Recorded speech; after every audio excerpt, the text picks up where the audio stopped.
Hey guys, what's happening?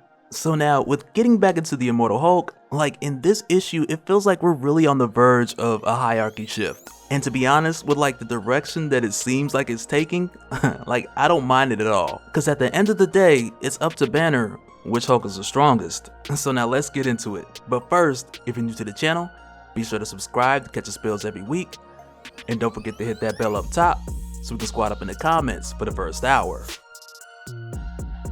Alright, so prior to this point, we had seen that the leader had a plan to kill the Hulk and send him to the below place so that he could lock him behind the red door. And this is why he had set the Hulk up so the hard part would be done by Puck and the others, because killing the Hulk is not easy, so you definitely want to delegate that task if possible, which is exactly what the leader did. But also with the leader seeing this plan through, there's a couple things that did and didn't work out. Because for one, the shot that Puck had took, it didn't effectively kill the Hulk, leaving his living body still in a state of recovery, but also within this moment of near death, it gave the leader the opportunity to use that mysterious additional green door, which he had intended to use to take control of Banner's body. And because of that hiccup, this only brought the leader into Banner's mind. And so from here is where we go into a bit of a flashback into Banner's childhood, but I want to go a little bit further back and talk about Brian Banner for a minute. Because before Bruce was born, Brian and his two sisters, they were abused by their father. And for a long time, Brian had believed that his father had this monster gene that he would someday eventually pass down to his children.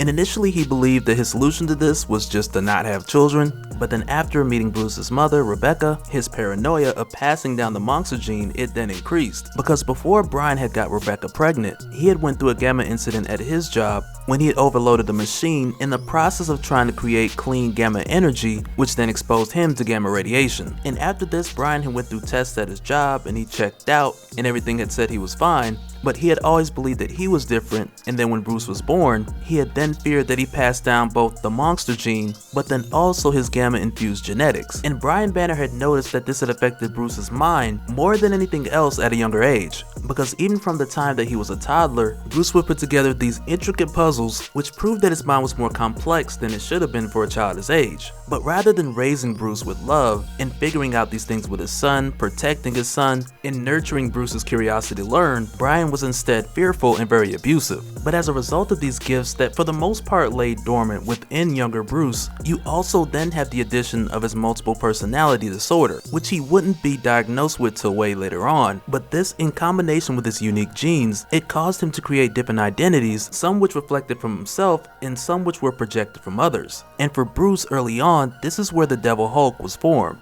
Because in Bruce's mind, with the combination of reading things like Paradise Lost, which pulled much of its context with Eve's discussion with the serpent, to where at the time the serpent told Eve like, go ahead, eat from the tree of knowledge, which was something that Bruce connected to, being that he wanted to learn so bad at a younger age, but for him, the more he would learn, the more he'd be reprimanded and abused by his father. And it was because of that early on that Bruce had perceived this serpent figure to seem more like the father figure that Bruce believes that he should have had, who initially was this figure who wanted him to embrace knowledge, which is where the first seed was planted. But then over the course of time, this figure would then begin to develop within Bruce's mind as a part of him inside begging to get out and defend Bruce from Brian. And this is really the reason why Bruce himself had locked away the Devil Hulk, and it's mainly because for the Devil Hulk, like there was no line, there was no limit, like there was nothing it wouldn't do to protect Bruce. And for a majority of Bruce's life up until recently, that scared Bruce. And because of this, he would constantly push the Devil Hulk back in his mind. But this identity suppression also led to much of the reasoning of why the Savage Hulk had came first. Because for Bruce, rather than giving into the request of the Devil Hulk, he would instead just smash things with pure rage, which was still a rage that was a byproduct of his father's abuse, but this one he would let out more often and freely. But also, just as a reminder, none of these Hulks would manifest physically until Bruce was exposed to the Gamma Explosion, which then released the Hulk which was least suppressed at the time, which from that pure rage was your Savage Hulk.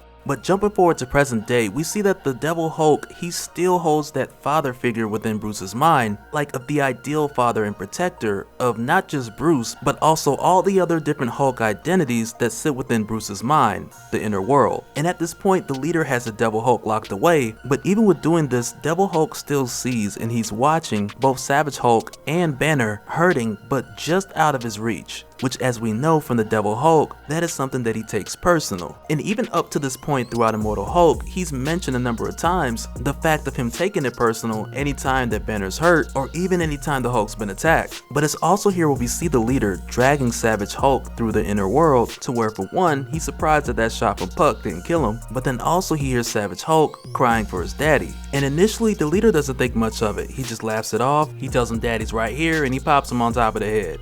But also with doing this, he then drags Savage Hulk over to where he has Banner and Joe Fixit restrained as well. And this is another one of those things, cause like, if you guys remember, throughout the course of Immortal Hulk, the different Hulks have been going through different changes, which all have been stemming from Banner's relationship with that particular Hulk. And at this point, Joe Fixit, who's been stuck for a while in like this Banner-like form, he's asking Banner to change him back, but it's not like Banner exactly has it figured out like that. And even though it's his mind, it's not like he can just snap his finger and change Joe Fixit back into his gray hulking form. But then it's also where the leader reveals himself here to Banner and Joe Fixit while also filling them in about using the green door to get into Banner's mind. But with doing this, he's spreading himself too thin because he's also bragging to Doc Samson, controlling Rick Jones and Dale Fry. But while he's doing this and using the body of Rick Jones to communicate with Dr. McGowan, to where at this point he's soliciting her help in order to have all the resources of Shadow Base at his disposal. But while he's doing this, Doc Samson realizes that the leader is too distracted, so he then grabs like this steel beam that's within this piece of concrete and he goes upside the leader's head with it. And like, I'm not really sure why there's like all this debris and items inside of the below place, and neither is Doc Samson, he just found something and made use of it. But the thing is, like, when Samson had did this, Dr. McGowan, she also took the opportunity to take care of Rick. And when I say take care of Rick, I mean like teleport a portion of his body to a different location. But also when this happened, we found out that the leader, he could feel all of this.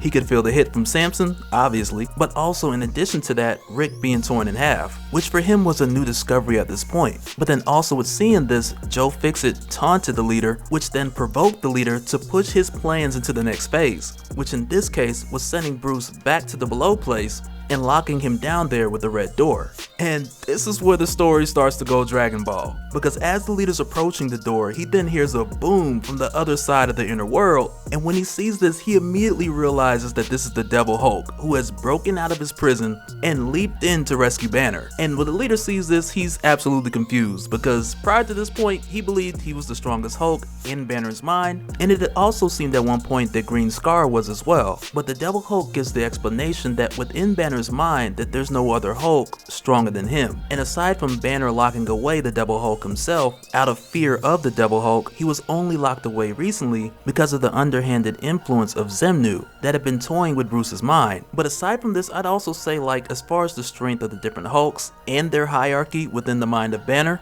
it makes sense that the Devil Hulk would be the strongest. And not just because he was the first Hulk created in the mind of Banner, but also because the Devil Hulk was created within the deepest psychological pain of Banner, who was raised in an abusive home. But also with that being the case, and I know with saying this, it's gonna start a war off in the comment section, but I don't care. But I also believe that the Devil Hulk should be the strongest Hulk that there is, whether in Banner's mind or outside. And if you think about it, the Devil Hulk has never really had his time to shine, because we've never really seen the Devil Hulk in his purest form fully unleashed. And before anybody tries to use Chaos War as an example, it's really not, because with the Chaos King resurrecting Brian Banner, infusing him with the Devil Hulk and Guilt Hulk, it really didn't give us a demonstration of the Devil Hulk in his purest form. But then when you come to your case of your Green Scar Hulk or Heart of the Monster, for the most part, these are like your top two examples of where Banner either agreed with the Hulk or didn't hold the Hulk back, because he had given justification to that Hulk's rage. Like in World War Hulk, when he had believed that he had lost his entire family, in this new life that he was building on Sakaar, he was just as mad as the Hulk, which unlocked the strength to levels that hadn't been seen before.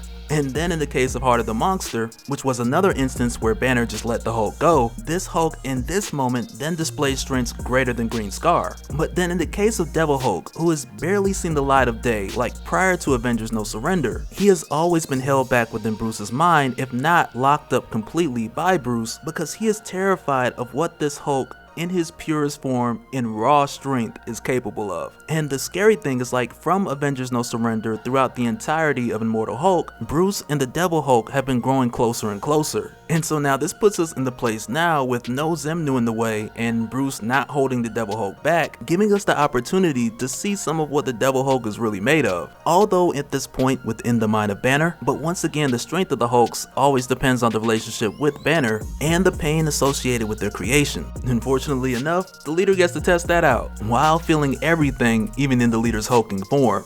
But so now aside from this, because we're kind of left with this cliffhanger, but I do really hope, like in the next issue, that we see the return of Goblin, Guardian, and Glow. And we've talked about them a little bit before throughout this playlist, and how back when the Hulk was on the Defenders team, Nightmare had used the Hulk to attack Doctor Strange, so Doctor Strange then sent the Hulk to the Crossroads Dimension, and it was there in the Crossroads Dimension where Glow, Goblin, and Guardian like physically manifested to the Hulk. And it was back then we first got the explanation of how Hulks were created within Bruce's mind, because Banner had also created these three to help the Savage Hulk at the time to put his thoughts together and will him back with reason. But over the years we really hadn't seen much of them since, so fingers crossed that they really make a return within the Immortal Hulk.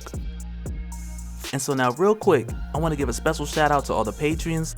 Thank you guys for all of your support, and for anyone who's new here who wants more information on how to support the channel, I got a link below so you can head to patreon.com/dopespill.